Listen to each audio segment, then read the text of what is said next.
Je suis le père d'Elsa,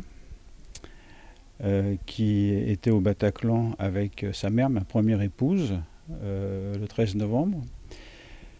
Patricia, c'est ma première épouse, qui était d'origine chilienne.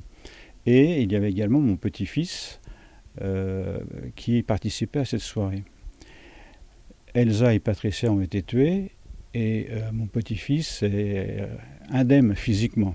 Voilà, à ce titre-là, je suis totalement concerné, totalement submergé par ces événements du 13 novembre 2015.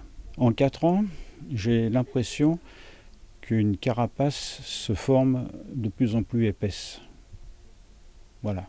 Mais évidemment, l'oubli est impossible. Et en même temps, beaucoup de questions se posent pour savoir pourquoi c'est arrivé. Ce que je voudrais, c'est aller le plus loin possible pour permettre de faire comprendre, faire savoir qu'il faut trouver quelles sont les causes, et elles sont nombreuses, à ces attentats djihadistes. Ce ne sont pas simplement des individus radicalisés qui un jour passent à l'acte.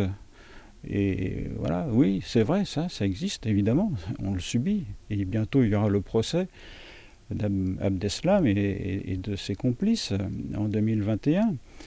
C'est un travail nécessaire, mais en plus, il y a réellement à s'appuyer sur tous les outils pour découvrir quelles sont les causes, pour